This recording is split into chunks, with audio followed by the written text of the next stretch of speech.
This is going to be a rambling, whatever. But it's going to be about, you know, the riots in America. You know, ever since back in the 60s, the Watts riots, the Detroit riots, even the Chicago riots, back in the 60s, even up to the 90s, the Rodney King riots, the Rodney King got, abused by the police. There's been some riots that was popping out all throughout the United States in 1992. And up to now, the George Floyd riots, how a lot of people was causing riots all throughout America again in the year 2020. And to tell you the truth, man, it's a vicious cycle, and it needs to be stopped right now. It needs to stop.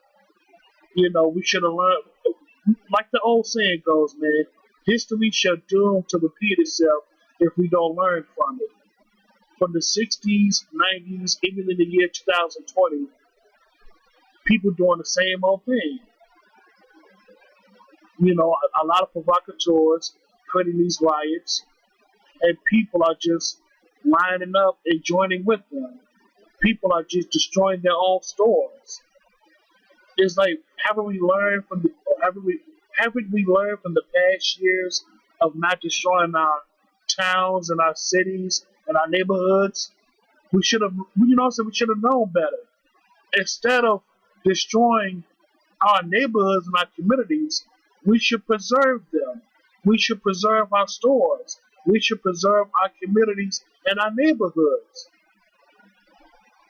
Instead of destroying our own property, why don't you take your frustration up to City Hall? Why don't you take your frustrations at the police precincts?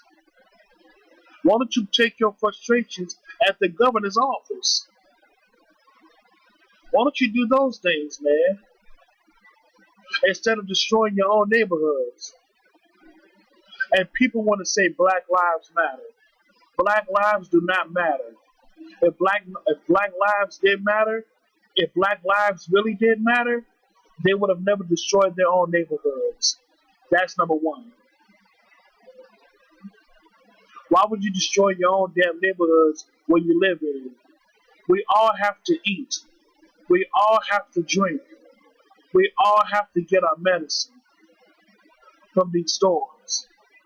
And by us destroying these stores, and by us destroying these banks, how can we feed ourselves?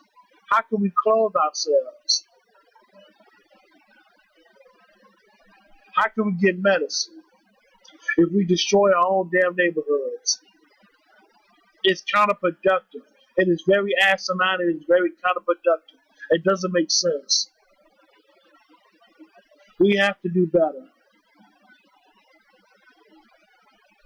And like I said before, history shall do to repeat itself because people refuse to learn from it. And going into details about the George Floyd riots, this time I realized that there's been other races of people who literally come to the inner cities.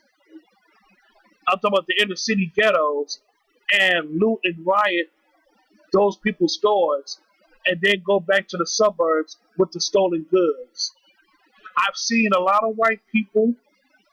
I've seen a lot of Asian people. I even see other races of people who are not from the inner city, who came from the suburbs to the inner city ghettos just to loot and riot and then go back into their suburb towns, their little suburb neighborhoods and towns with the stolen goods from the inner city ghettos. They basically hijacked y'all so-called riots. They basically hijacked y'all so-called revolution. The reason why I say so-called because that wasn't a revolution. That was destruction. That was anarchy. That was chaos. It didn't solve anything. But you had other races of people took advantage of your pain and decided to loot the very same damn stores that y'all shop in. And they would go back to the suburbs and act like nothing happened. with y'all stolen goods. We have to do better, people, especially black folks in America. We have to do better. Never be a fool again. I repeat, never be a fool again. It is a vicious cycle. Never be a fool again. We have to do better. Learn from history. So in that way, we can prepare ourselves for the future. All this information out here, listen, we live in the information age. I say it again, we live in the information age. The age of the internet, the age of YouTube and Google and all these other websites that we can learn from to better ourselves as human beings. And also when it comes to information like this, we live in the information age. What's done in the dark will eventually come to the light. I'll say it again. What's done in the dark will eventually come to the light because we live in the information age. A lot of things is being exposed right now, from the past and up to the present. We have to do better, people. We have to learn to do better. But that's all I got to say about that, man. That's all I got to say. So, yeah, man. So, thank you so much, and have a good day.